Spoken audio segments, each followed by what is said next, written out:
Dad texted me, "Don't expect help." During my graduation, I was already a billionaire. He just didn't know yet. Dad's text was still open on my phone when he stood up from seat C7 and started clapping like everyone else, like his hands hadn't just gone numb around a screen that told him his son was worth more than his entire dealership empire. That's the part people don't understand about men like my father. They don't freeze. They perform through the freeze. He clapped on beat, 3 seconds behind the rest of the auditorium, and if you weren't looking directly at his eyes, you'd have thought he was proud. I was looking directly at his eyes. I walked off that stage holding a diploma in one hand and my phone buzzing itself stupid in the other. 41 texts in 6 minutes. Lena, our comms lead, a sharp 31-year-old named Priya Nathan, who used to run tech crisis accounts at a big agency before I poached her. 2 reporters who'd somehow already gotten my personal number, which meant someone on the cap table had a leaky assistant, which was a problem for later. I turned the phone face down against my chest and let myself have exactly 10 seconds of nothing before I had to be a person again. Backstage, under fluorescent lights that made everyone look faintly ill,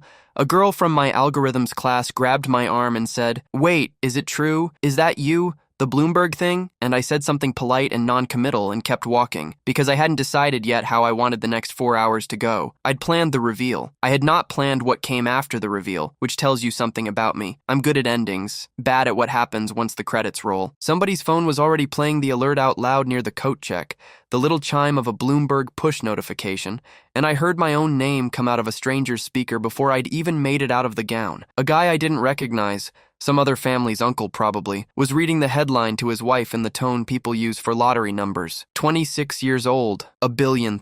I kept my head down and let my rented cap dig its elastic band into my scalp and thought, absurdly, that I should have worn a hat that actually fit, that I'd spent 6 years building something worth $1 billion and still couldn't be bothered to spend the extra $11 for a gown that didn't pinch. My mother found me first. She always does. She'd changed out of her heels into flats she kept in her purse, which is such a small, specific thing about her that it undid me a little, seeing it in the middle of all that noise. She hugged me hard enough that I felt her rings dig into my back, and she said, into my shoulder, "You didn't tell me." Not angry, just soft, like she was trying to figure out where the last 6 years of her life had gone without her noticing. "I couldn't," I said, "not until it was real." "It's real," she said, and pulled back to look at me. And I watched her eyes do the same math my father's had done 30 seconds earlier, except on her face it looked like grief instead of panic. He came up behind her with his hand already out, and for one absurd second I thought he was going to try to shake my hand like we were closing a deal. Instead, he pulled me into a hug that lasted exactly as long as it took the photographer I'd hired. Yes, I'd hired one,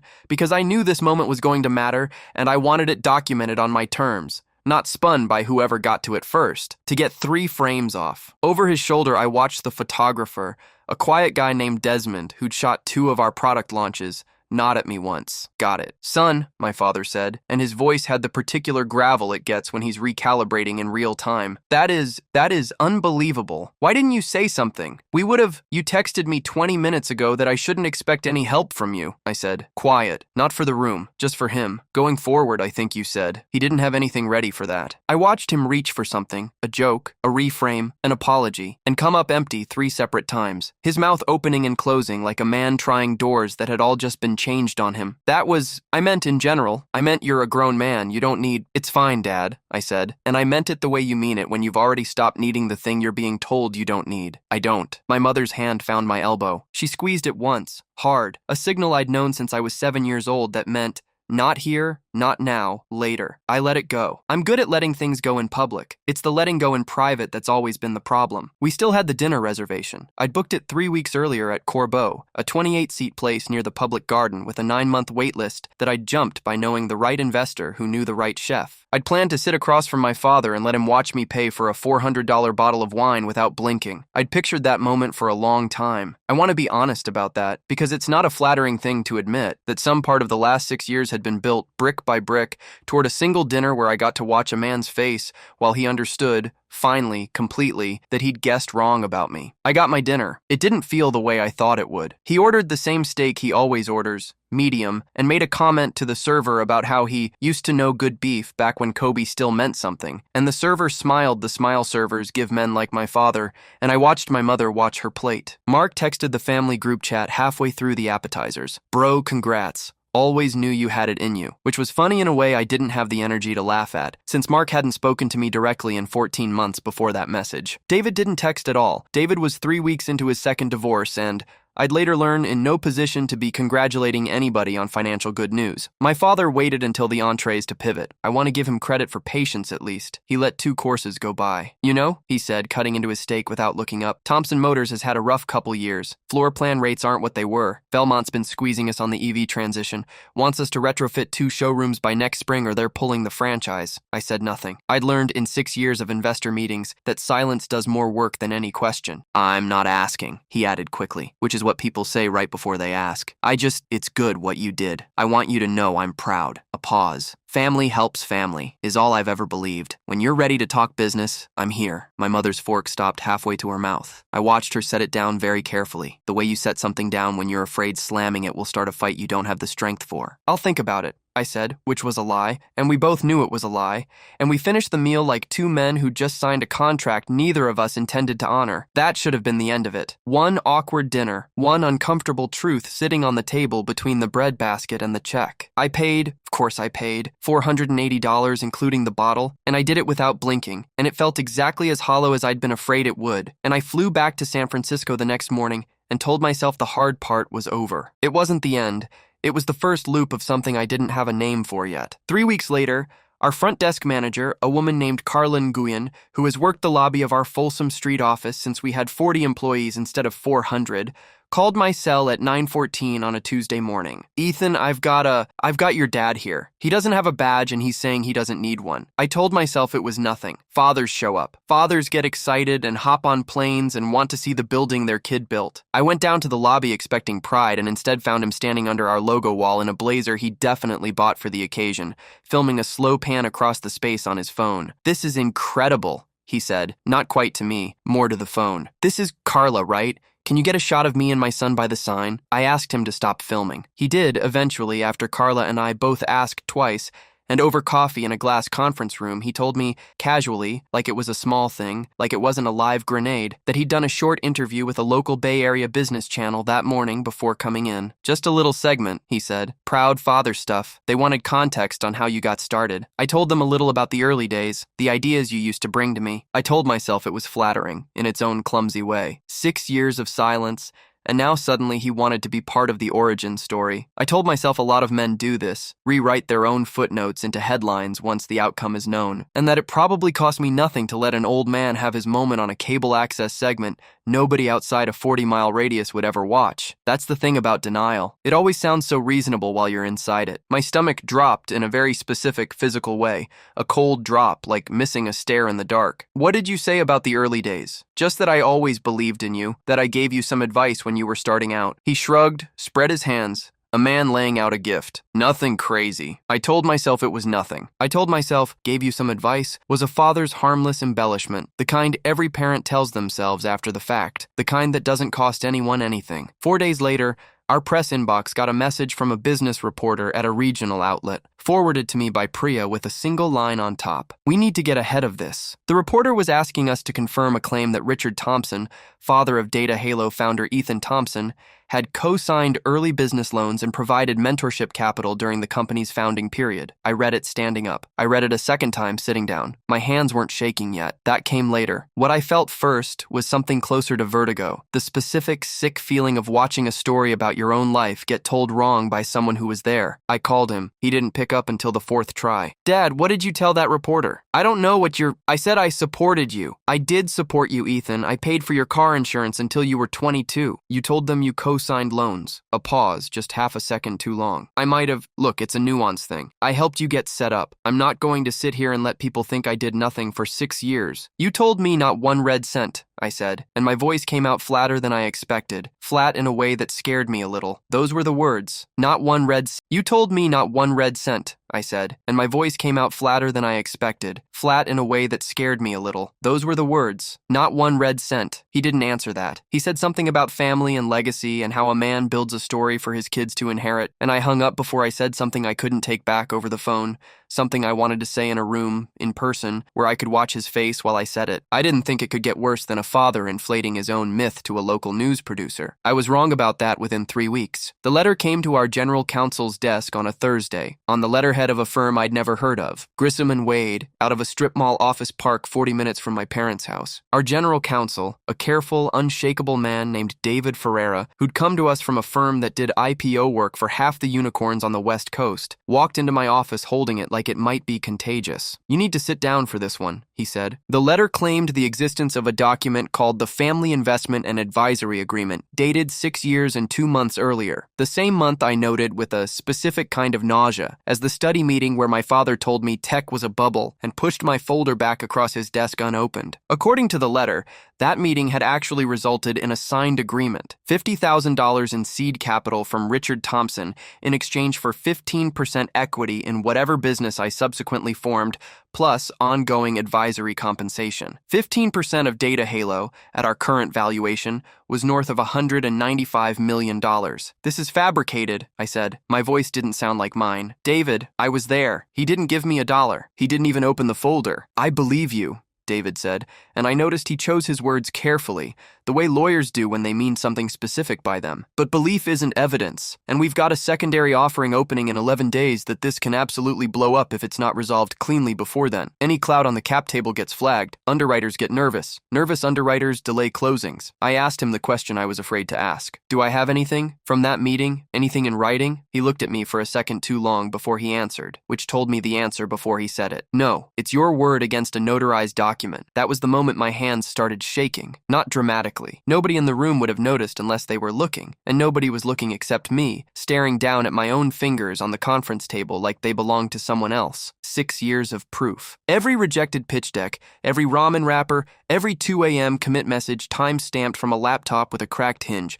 6 years of a story I could have told with total confidence, and it turned out the one moment that mattered most, the one where a man looked at his son and said, "Not one red cent," existed nowhere but in my memory and my mother's. I called Lena that night. She didn't say anything for almost a full minute after I explained it, which for Lena is practically a scream. "Notarized documents can be forged," she finally said. "Notaries get fooled. Paper doesn't lie about when it was made, even when people do." That's how I first heard the name Dr. Alan Voss. David had worked with him on a due diligence dispute 2 years earlier, a forensic document examiner out of Sacramento who'd spent 19 years doing ink chromatography and paper stock analysis for the state attorney general's office before going independent. David called him that night at home, and Voss agreed to take a courier delivery of the document the following morning, which is how I learned that some emergencies really do move at the speed you need them to, if you're willing to spend enough money and know the right person to call. My mother reached out 2 days later. Not a call. A text. Careful. The kind she sends when she's not sure who might see her phone. "Can we get coffee? Alone." We met at a diner near the airport, a place with vinyl booths and a laminated menu,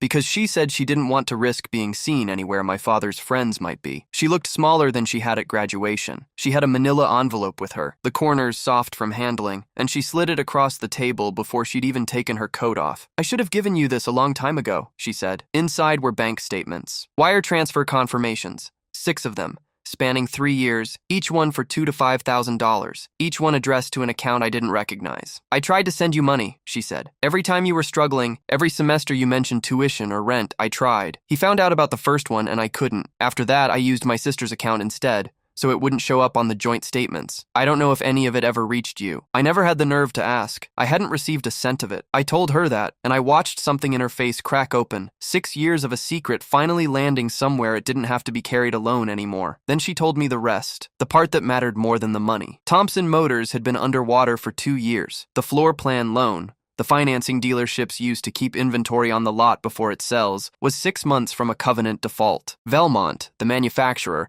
had sent 2 formal notices about the EV retrofit deadline that my father had been ignoring, hoping the whole electric push would blow over like a bad quarter. He wasn't rich anymore. Not really. He'd been performing rich for at least 18 months, propping the image up on a business that was quietly dying underneath him. "That's why the letter," I said, mostly to myself. "He's not trying to steal credit. He's trying to save the dealership." "He's trying to save himself," my mother said. "There's a difference, and I don't think he's ever once understood that. I got the ultimatum on a Wednesday at 6:40 p.m., which I remember because I was standing in my kitchen holding a spoon over a pot of pasta I never ended up eating. David forwarded it with no commentary, which from David was its own kind of alarm bell. Grissom and Wade gave us 48 hours. Either Data Halo agreed to a settlement, $40 million, structured as a stock buyback disguised as an advisory severance, or a permanent board seat with observer rights, or Richard Thompson would go public with the story, file suit for breach of the alleged agreement, and speak to a reporter he claimed was already very interested. 48 hours. I did not sleep more than 90 minutes that night, and when I did sleep, I dreamed about the folder on his desk, unopened, and woke up with my jaw so tight it ached for an hour after. The next day moved like something underwater and something on fire at the same time. Dr. Voss called David at 11 a.m. with preliminary findings, and I got looped in on speakerphone, standing in David's office with my arms crossed so tight across my chest it left marks. "The paper stock is wrong," Voss said, in the flat, unbothered voice of a man who has delivered bad news to worse people than my father. "The document claims a date 6 years and 2 months ago. The specific brand of bond paper used, I can match it by watermark and fiber composition, wasn't introduced by the manufacturer until 14 months ago. The notary stamp ink also tests as significantly fresher than the claimed signing date would allow, based on solvent evaporation rates. I'd put the actual creation of this document somewhere in the last 5 to 7 weeks.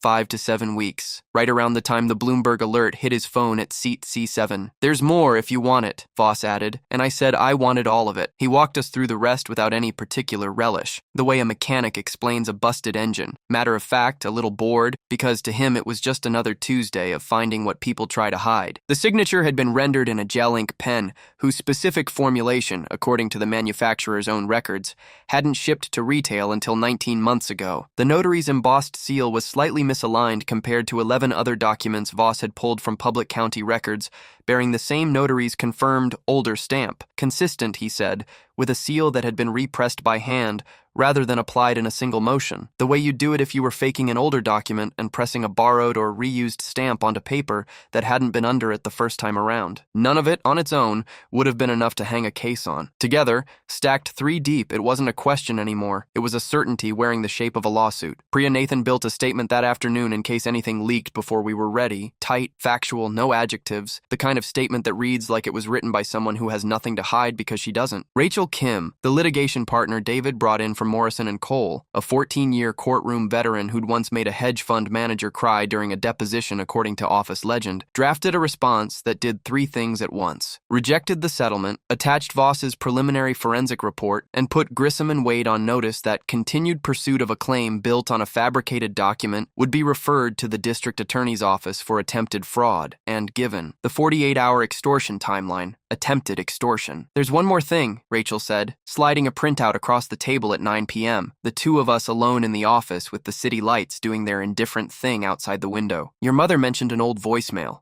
From around the same window, Voss flagged. My mother had kept it for reasons she couldn't fully explain to me later. Some instinct, some small cold feeling she'd never trusted enough to act on until it mattered. A voicemail my father had left her almost 6 years earlier, the night after the study meeting, bragging to her about how he'd shut the kid down for good, didn't give him a dime. Tough love. He'll thank me eventually. She'd saved it on an old phone in a drawer because some part of her had known even then that a day might come when the truth would need a witness that wasn't just her. It was date-stamped by the carrier, 6 years and 2 months old. The exact window Grissom and Wade's fabricated document claimed he'd handed over $50,000. I want to tell you I felt triumphant hearing it. I didn't. I felt tired in a way that went all the way down to my teeth, listening to my father's voice. Younger, smug, bragging about cruelty to the one person who should have been able to trust him with anything. My mother cried when she played it for Rachel over the phone. I didn't cry. I just sat very still and thought about how long she'd been carrying that phone around in a drawer, waiting for a reason to need it, hoping she never would. I saw him in person once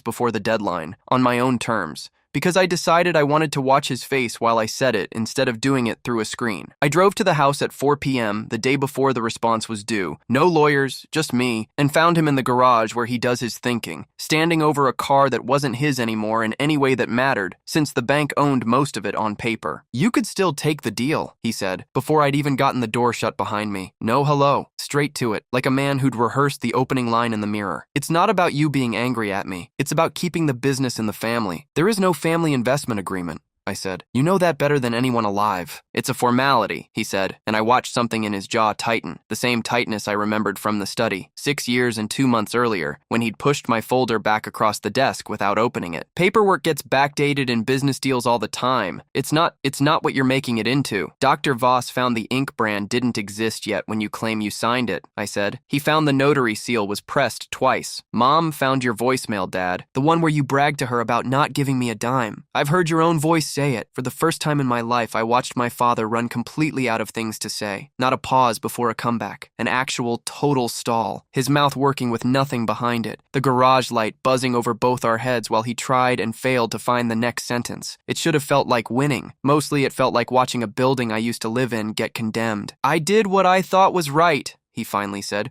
quieter than I'd ever heard him. Toughening you up. You didn't toughen me up, I said. I did that. You just weren't there for it. I left him standing in the garage with a car he didn't really own and a silence he didn't know how to fill. And I drove back to the hotel and told Rachel to send the response exactly as planned. We didn't settle. Rachel sent the response at 11:58 p.m., 2 minutes before the deadline, attached with the forensic report and, held in reserve but referenced, the voicemail, attempted fraud, attempted extortion. A referral to the DA's office was on the table, and so was an SEC complaint given the timing relative to our offering. Grissom and Wade withdrew as counsel of record 11 hours later. I've since learned that's about as close as a law firm gets to sprinting away from a client, and it told me everything about how they'd read the evidence once they actually looked at it. My father called me 40 times over the following 3 days. I answered on the 41st.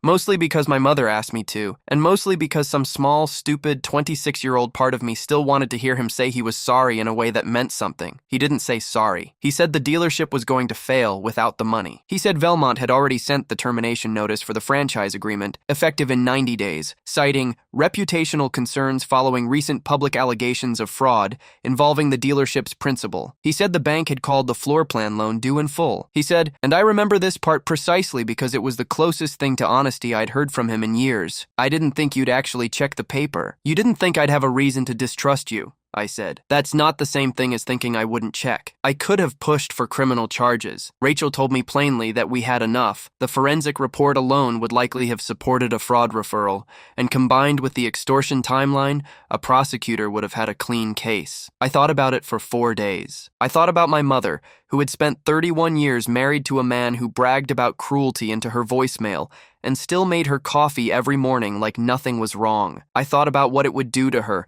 to watch him arraigned on the local news, to have that be the ending instead of the beginning of whatever came next for her. I told Rachel to let the business consequences stand as their own sentence. No criminal referral, just the truth, put where it needed to go, and then left alone. The truth went to Mara Lindqvist, a senior technology reporter at Bloomberg, who'd been circling the Proud Father segment story since it first aired, and had, on her own, started asking questions about Thompson Motors' finances after a dealership employee, not anyone connected to me, just someone tired of not getting paid on time, reached out to her directly. She published a piece 6 weeks after the settlement deadline had come and gone, a careful, sourced, unsentimental account of a father who had fabricated a 6-year-old business document in an apparent attempt to extract tens of millions of dollars from his newly public son, timed almost exactly to the announcement of that son's billion-dollar valuation. The forensic findings were in there. The franchise termination was in there. My father declined to comment, which the article noted in the particular flat way journalists note a refusal that speaks for itself. Velmont confirmed the franchise termination publicly 2 days later,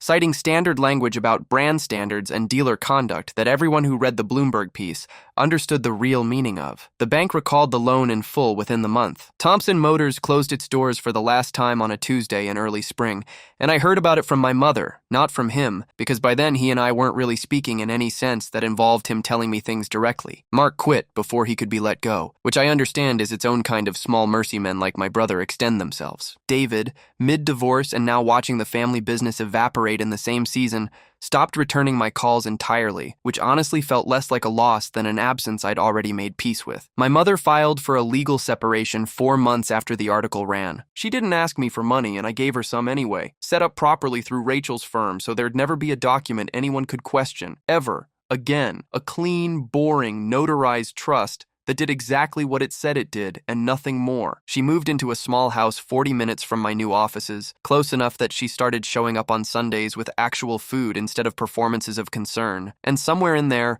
I noticed I'd stopped bracing every time my phone buzzed with her name on it. 8 months after graduation, I stood in the lobby of our new headquarters, 4 floors, our name on the building now instead of just the directory, and watched a class of summer interns get their badge photos taken under the same logo wall my father had once tried to film himself in front of. Carla Nguyen still runs the front desk. She still calls me by my first name, which nobody else at the company does anymore, and I've never once asked her to stop. My mother came to the office for the first time last month, wandered the 4th floor in a cardigan, and stopped in front of the framed photo Desmond took backstage at graduation, the one where my father's hug lasted exactly 3 frames. She looked at it for a long time without saying anything, and then she asked if she could take it down, and I let her, because some things aren't worth hanging on a wall just because they're part of the record. I heard secondhand through David, who still won't call me directly but apparently talks to Mark, who talks to Mom, that my father's found work managing the used car lot of a dealership 2 towns over, the kind of place with plastic pennant flags strung across the parking lot and a giant inflatable gorilla on weekends. I felt, when I heard it, less satisfaction than I expected and more of a strange, flat quiet, the particular quiet of a debt finally settled, with no interest left owed on either side. I don't talk to my father. I've thought more than once about whether that will change, whether some version of an old man calling to apologize is waiting somewhere down the line, and whether I'd pick up if he did. I honestly don't know. What I know is that I don't check my phone anymore expecting his name to ruin something. That alone feels like most of what I was actually chasing, back before I had a company or a valuation or a diploma, back when all I had was a folder he wouldn't open and a sentence I couldn't stop hearing. Not 1 red cent. He was right in the end, in a way he never intended to be. I never got 1 red cent from him. I built the whole thing without it, and when he finally tried to reach into what I'd built and take a piece for himself, it wasn't my hand that stopped him. It was the truth. It always is, eventually, if you're patient enough to let it catch up.